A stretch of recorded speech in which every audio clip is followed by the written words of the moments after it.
السلام عليكم على احلى مشاهدين. يا رب دايما تكونوا بخير وفي احسن حال. هنعمل مع بعض النهارده الفينو، داخلين بقى على المدارس، وبجد لازم تجربي الفينو بالطريقه دي، هيعجبك جدا جدا جدا. طريقته سهله قوي قوي ومتاخدش وقت معاكي، وعايزه اقول لكم هش جدا وطري زي اللي بنجيبه من المخابز واحلى كمان.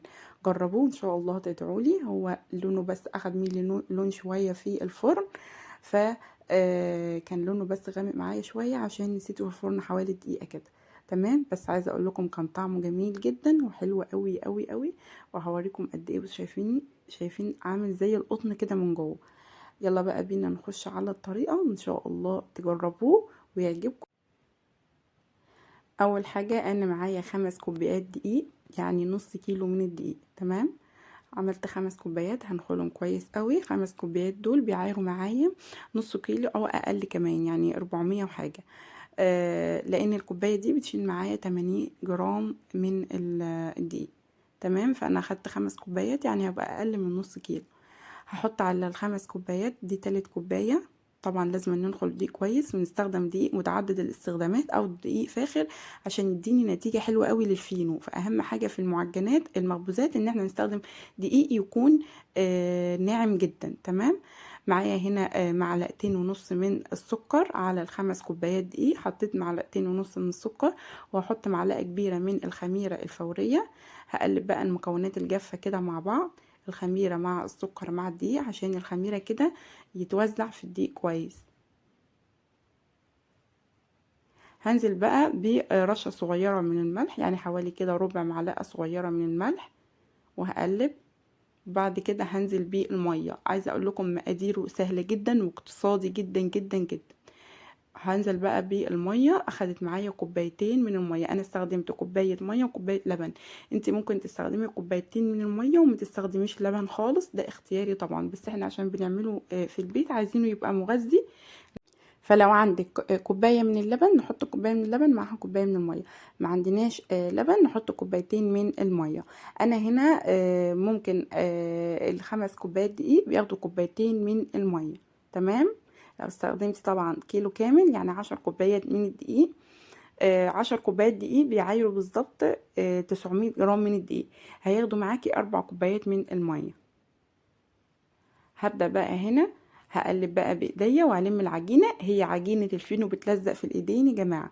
عجينه الفينو هتلاقيها بتلزق في ايدك، مفيش اي مشكله. هنحط دلوقتي ربع كوبايه من الزيت، والتلزقه دي هتروح خالص. بس اهم حاجه تكون العجينه بتلزق معاكي وطريه، ان هو ده سر نجاح الفينو. والمعجنات لازم أن تبقى العجينه معاكي بتلزق في ايدك كده وطريه، ما تكونش جافه وماسكه بعضها. تمام، وماسكه نفسها كده. هنبدا بقى هنا، شايفين العجينه بتلزق في ايدي. اخر حاجه بقى انا هعملها، احط ربع كوبايه من الزيت، يعني حوالي 3 معالق كبار من الزيت. شايفين بتلزق في ايدي ازاي؟ هي دي اللي هتديني النتيجه بتاعه الفينو الكويسه اللي احنا بنشتريه من المخابز. حطيت بقى 3 معالق من الزيت، وهبدا هلم بقى العجينه. انا مش هعجن كتير، مجرد بس ان انا اخلي التلزقه تروح من ايدي وخلاص. هعجنه على الرخامة لمدة دقيقتين بس، 2 بس، وهنلم العجينة. تمام، والافضل ان احنا بعد ما نلم العجينة ندهن الرخامة بحبة من الزيت كده، ونسيب العجينة بقى عليه تختمر. تمام، انا ما طولتش في العجين، يعني هما دقيقتين بس.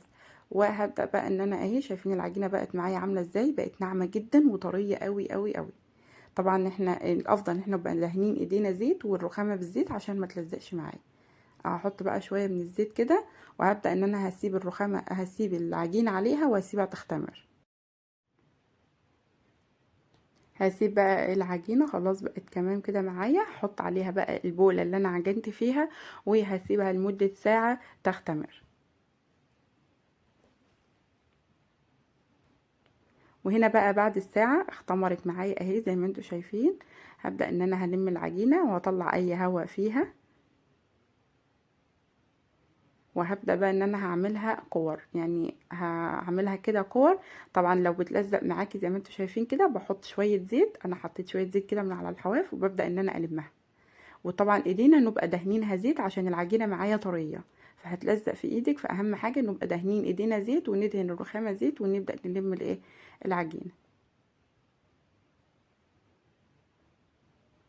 لازم ان العجينه تبقى طريه معايا. هبدا بقى هنا في المرحله دي هجيب الحاجه اللي انا هقطع عليها العجين، وهدهنها بشويه برضو من الزيت، وهبدا ان انا ايه هقطعها. هدهنها برضو شويه زيت كده، وهبدا ان انا هقطع العجينه كور زي ما انا عايزه، يعني كور متساويه. وهبدا اغطيها بكيس او باي حاجه كده، فوطه نظيفه او كيس، افضل كيس يعني عشان الزيت اللي احنا هنحطه من على الوش. اهو انا بقطعها كده كور متساويه زي ما انتم شايفين، وهبدا ان انا هعملها بالطريقه دي كده جوه بعضها، عشان اعمل طبقات من العجينه. الطبقات دي هي اللي هتنفش معايا بعد كده وتديني العجينه الحلوه للايه للفينو. عايزه اقول لكم الخمس كوبايات دول عملوا معايا بتاع حوالي حوالي 12 او 14 قطعه من الايه من الفينو. وهنا بقى بعد ما اخلص الكميه كلها واعمل الكور كلها، هبدا هدهن وشها بالزيت عشان ما تعملش قشره والعجينه تنشف معايا من على الوش.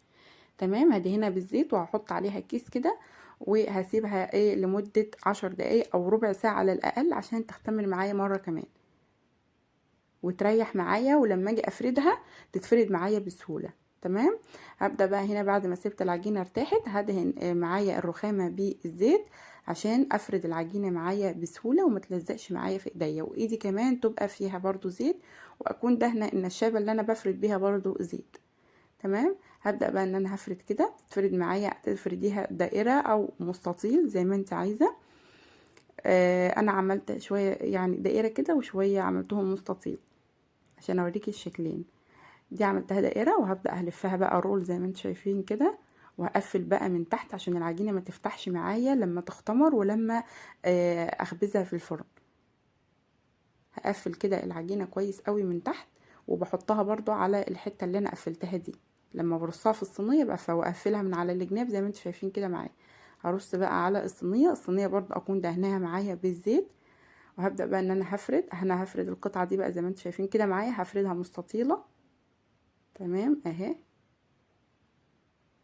وما نرققش العجينه قوي، يعني مجرد بس ما تفرد معايا خلاص. هبدا بقى برضو هلفها رول، وهقفل الجناب وهقفل من تحت. تمام، دي خطوه مهمه قوي عشان العجين لما يختمر ما يتفتحش معايا من تحت. هقفل كده كويس، وهبدا هقفل برضو من على الجناب. هرصهم بقى في الصينية وهسيبهم يختمروا لمدة ربع ساعة او تلت ساعة على الاقل. كل ما تسيبيها تختمر قبل الخبيز كل ما تديكي نتيجة افضل للفينو.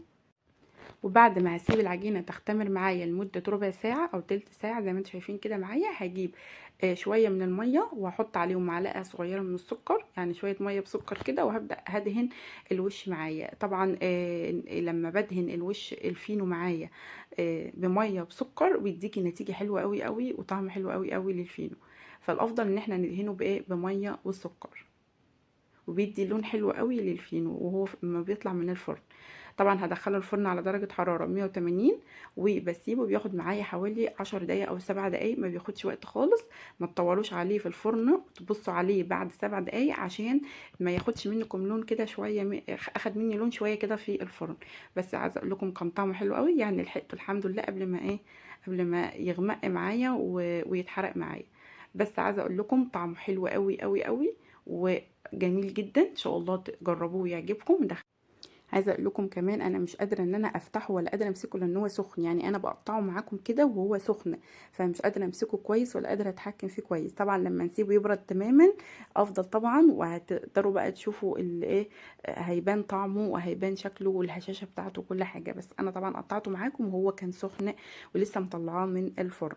بس يا رب بقى تكون الطريقه عجبكم، واشوفكم في فيديو جديد، والسلام عليكم ورحمه الله وبركاته.